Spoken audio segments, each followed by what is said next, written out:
Ito na po ang testing ko sa Eken H9R. Okay naman yung kulay niya, nakikita niyo naman po.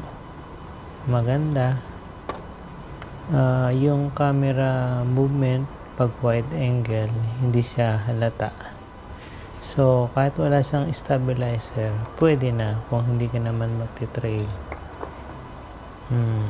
Maganda yung kulay. Yung exposure, tama. Yung white balance niya, okay din. Swak na pansamantagal. Habang wala pang pangbili ng GoPro Hero 9, pwede to. Hindi mo nga halata na $63 lang tong camera pagka nakikita niyo yung itsura niya. Okay siya. Ito yung ruta ko papasok ng trabaho. Ito, manggagaling ako sa car park, palabas, tapos footpath.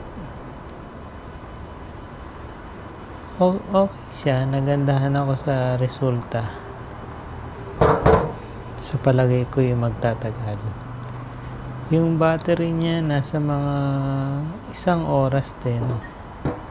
Pero ang pagre-record naman kasi, hindi naman full ride i-record nyo. Bali ang pagre-record, stop, record, stop, ganun lang. Para di na rin kayo mahirapan sa pag-i-edit. Doon lang kayo sa mga portion na gusto nyo mag-record ng footage, o kaya yung sceneries, or pag magsasalita kayo. So, ganun lang. So, ito may kasama siyang remote control. So, ang remote control, mas practical ikabit sa handlebar o sa manibela para madali nyong ma-access pag magre-record kayo or magsishoot ng photo. Mas pabor ako doon kaysa sa nasa kamay, kasi aalisin nyo pa yung isang kamay nyo, tapos pipindutin nyo sa kabilang braso nyo or kamay nyo. So, inconvenient. So, mas maganda yung nasa handlebar na maabot lang ng daliri nyo. Ito yung sa road. Sinubukan ko rin sa road. Maganda dating niya. Okay. Nakakatuwa lang sa ganitong presyo.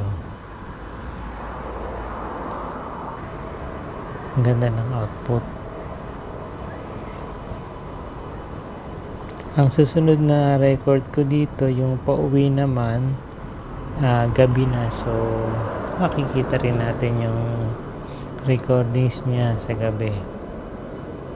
Kasi yung iba or yung cellphone minsan hindi maganda gaano yung exposure niya, maraming noise. Ito kahit madilim siya, hindi siya ganong karaming noise, at okay naman ang kulay, bright pa rin. So, acceptable siya, maganda. So, maganda rin sa gabi pala. Akala ko pag gabi hindi na ako makakapag-record ng maganda. Okay din pala. Thank you. So, ang baterya nito, dalawa, isang spare at yung isang kasama na sa package.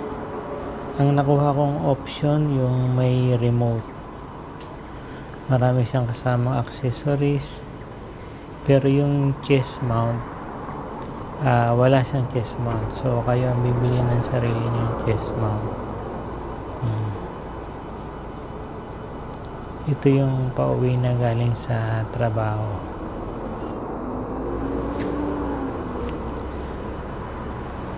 Ano sa palagay niyo mga idol, mga Marikoy at mga Parikoy? Pwede na ba? Ayan, kita niyo yung kulay niya. Maganda naman. Ang nakakatuwa dito, hindi siya ganong manoise. Yung maraming batik-batik kayong makikita pagka low light situation. So far, okay naman to.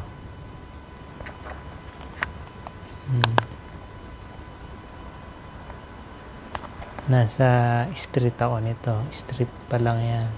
Mamaya ang labas ko sa road. Eto road na yata to eh.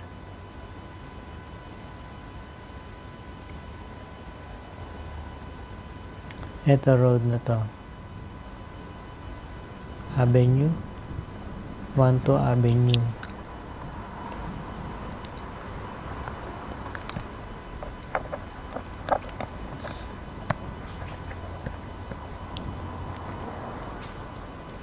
Okay.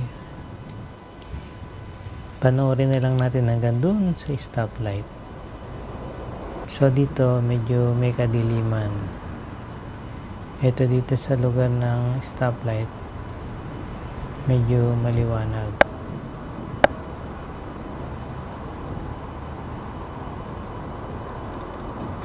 Sa Chestmount kayo yung magtatansya ng angle na kung hanggang saan nyo makukuha sa harapan, kung anong tilt ang gusto nyo. Yan masyadong mababa pa. Dapat itingala ko ng konti na halos hindi na dapat makikita yung stem para makita naman dun sa harap, mas marami dun sa harap. Yan. Pwede na yan ganito. Kaya magiging marking nyo sa Chestmount, titignan nyo kung hanggang saan ang tilt ng camera. Pwede nyo gawing reference ang daliri nyo, isasanggan nyo yung daliri nyo kung hanggang saan. So ito naman yung handlebar mount.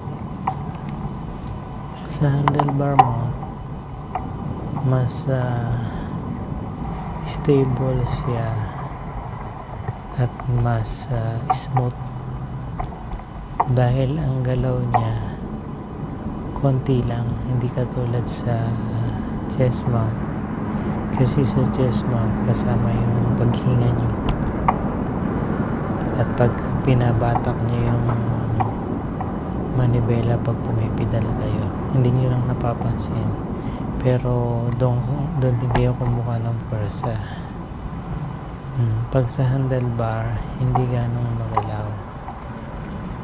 Konting movement lang ng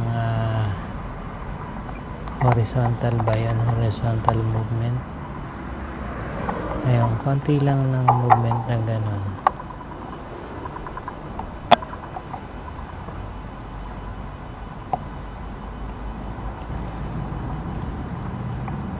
So, hanggat mare, pagka kumukuha kayo ng video footage o nag-video shoot kayo, mas maganda nasa katamtama lang yung bigat ng gear nyo. Kasi pag masyadong mabigat, kitang kita sa camera yung movement nyo dahil gumagalaw katawan nyo. Hindi katulad pagka nasa magaan lang yung gear nyo, yung tamang-tama lang, paa lang ang gumagalaw. Pero pag masyado mabigat, minsan hindi nyo napapansin, gumagalaw, nadadala yung katawan nyo. Yung medyo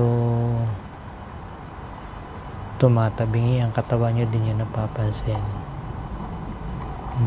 So dapat katamtama lang yung gear pagka nag-video shoot. Ito siya, ang hindi lang maganda sa handlebar, masyadong sensitive minsan kasi nga nakadikit sa bakal.